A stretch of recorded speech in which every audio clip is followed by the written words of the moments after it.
dalada ururada ay ku midoobeen shaqaalaha xoogstada muruqmaalka ee tisqaad iyo Al-Aamin ayaa shir tiraayad oo si wada jir ah u qabteen waxay kaga soo horjeesteen adeegga xoogsaday ay dhawaan shirkadda Telesom daafurtay iyagoona shirkadda ku eedeeyay inay duulaan ku tahay iyaga waa sida ay hadalka u dhigeen geesta kalena shaqaalahani waxay madaxweyne Biixi ugu baaqeen inuu soo kala dhax galo iyaga iyo shirkadda waa kuwan iyagoo arrimahaas ka hadlaya waxaynu u sheegaynaa shirkadda Telesom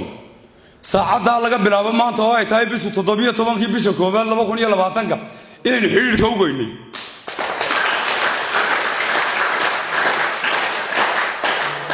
xiriirkeenu u goynay muxuu yahay xiriirkeenu weynu wuxuu yahay inagu dan kuma inaan qabin iyada daynu u qabtay hadalkeena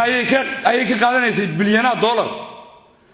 shaqaalaha muruqmaalka meel kasta oo joogaan iyo faamiliyadooda iyo dadka ku xeeran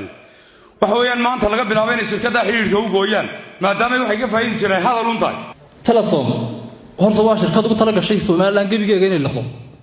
soo ma maqli jirteen gabay ay ku jirtay takarta amaroodiga noqday baan soo tuflaya maanta Telesom Soomaaliland tuf inay nidaamooyaan wax kale ma jiraan dalku caloosheedu ka hadlaya Telesom ma ogtihiin inay leedahay geerasho baabuurta lagu sameeyo ajaanib ka shaqeeyo oo makaanigi ka yihiin ma warhaysantaa magaalada ka baxa Telesom waxay noqotay dilaal dhulka iibiya iyada baroodada ka iibinayso meesha doonta barood waxa la yiraahdaa gurisom barood bay ka iibinaysaa iyada ka dilaala meereesto baabuur fulo leeysto iyadoo nootaaya la qoriyay kala kacda sameeyay aragti keed ma kala kaco ilaa waa Telesom Telesom waxay guud ahaanba qaadatay shaqadii warbaahinta dalku soo warbaahin muu lahayn sideena oo kale loogu shaqo tago oo saanka farsamayaqaankii dubaha u qaato rag baa qalin u qaadan jiro hadalka waxaan garanayaa tiyo madaxweyne cigaal oo shirta ay qabtay ma jirin kaabayaasha faraha badan ee imiga meel kasta yaala moobiladan wax lagu duubaya ma jirin waxana kamaradii way yaraay rag qalin loo fadhiyo saa u qoriyaan jiray oo wariyaala oo hadalka madaxweynuhu leeyahay ka gaarsiinaya wixii oo dhan intay soo dhaafay markaa maanta waxay maraysaa Telesom in message soo galo Telesom waa maxay ogeysiis Telesom baa ku ogeysiinaysa waa shaqadii ninka warbaahinta ka shaqeynaya miskiinka jaraydadii ka caymaya waxa aanan filanayno oo nacsimada ugu weyn ku dhacday warbaahinta shaqadeedii saa loo qaatay oo aanu ka weynay kuwoodii ugu weynaa markaan u tagnay mid warkayagii soo daaya waxba carabaabi maayeen kuwii ugu weynaa islahayn waa kuwa bulshada wax u tara ee hadii dareen siyaasadeed jiro cid walba keeni jiray hebel wadna maxaad u aragtaa hebel u doorashada hebel ee moodayna dad ka naxayaan madaxay xoqdeen waniyo Telesom waxbayna siisay baa ka dhacday taasoo aan leenahay iyaga markaynu eegno dibtay ku hayso iyo say shaqadoodii uga qaadiyay halkay taagan yihiin iyo sandareerada yar ay ka doorteen mustaqbalkii shaqadoodii iyo saxaafadda qowlada Allah jeexay baa quuja aadmigay rag oo quruska ee baa baxshay sharafta qiimeeyaan leenahay maanta Telesom waxaanu keegay waxyaabo waaweyn in dalka shidaal iyo macdan u baadho oo dadweynuhu ay shaqo ka helaan inay saxaabkii magaalada ay iyadu soo qaashaarato tiraaniga un halay soo maro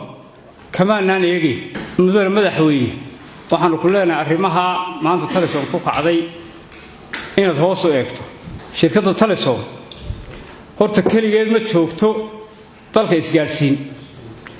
maadaama oo ay xuduudihii ay ka shaqeysanaysay ay soo dhaaftay waxaan u sheegaynaa inaynu ka guurayno oo aanu guurayno shirkadda oo aanu guurayno shirkadda Samtel haddii ay barnaamijkeedu ay joojin weydo sababtoo ah dee dalka cunaqabatayn kuma haysato kootana kuma haysato tuqaankii yaraa inamada ruwatee ay madaxay soo garaacday tii dhaweeyaan sameeyay anigu imkana waxay tiri istaad dalkii walayaal nin wala xaafad joogaba waxay tiri halkaas aanu ka hadlayaan lambarkayga soo garaac 400 iyo inta de waxaas waxyaabaha inuu ka heeyna anagu ma aha mana yeelayno haddii aan isku weyga arkaan waxaan u sheegaynaa anagu halka magaca inuu ka bedeli doono oo shirkadda haddii arrimaha ka bixi weydaan tala xun bixin doono aynu sheegnay waxaynu leenahay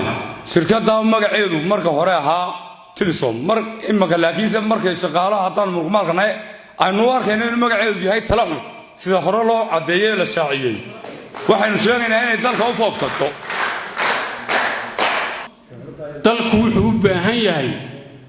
in sibirka loo soo saaro way bannaan tahay waa fursad dalku maanta wuxuu u baahan yahay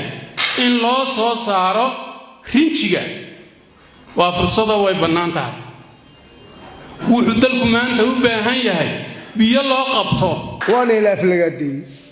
waxba loo dhimay waxaana laga dhigay dad aan waxba garanaynin oo wadanka iska jooga oo iska xoolahaan oo kala wareey laga dhigay inaan wala qabato marka hore cid inoo maqano xal nasiinaysa ma jirto inaga horta xaalka siinna marka hore wuxuu kaysaw ninkii diracda waa hor u koray buu korna wuu sii rooraya kaamanu tagin kaalmadana wuu siinayaa kii ka sii darana Afrikaanka waagi baryaba dib u kadlaynayo ujeedo badin maayo hadalka kelmadda quraydii ku darayeen sheegaya idinkeeda kaabtay annaga mayna kaafiyin bay sheekadu idinna wada sheegi kar maayo maanta madaxweyne markaa waxaan ku leenahay arimaha wax ka qabo howlihii Cabdikariin sheegayna dhiirigeliyo sida qoladaaba ugu furtay shaqo qaran anaga noogu furo horumarka dalka haday madaxtooyo tahay haday dhismayaal dawladeed tahay iyo haday tahay kuwa bulshada dadkan waa farsamayaqaankii iyo xogsiinta dalka oo ku heerka soo gaarsiiyay oo ku dhisay fooqyada dhaadheer ee ka dhisan dalka Jamhuuriyadda Soomaaliland koobiyo 9kii halkii ay ka soo qaadeenna deedaaba ogaay cid kaaga waramayso waxaan soo aragnaa hadaan nahay shaqaalaha dhismaha ama farsamayaqaanka dalka inaan nahay qoladii dalka xoreysay adiga iyo qaar kale badan hormood ka haydeen marka laga yimaado mujaahidiinta labaad inaan nahay madaxdiina dee intii aynu fariin la oranayay waa la faray laakiin anigu imaka shaqaalaheena ayaan leeyahay aad iyo aad meel kasta oo joogan gobolada ilaa caasimadda Maroodi Jeex hays abaabulaan inta aan inala joogin inay is abaabulaan goboladana waxaanu sheegaynaa in ayaguna sideenan oo kale is abaabulaan Guleed Maxamed Cismaan, Telefishinka Horyaal.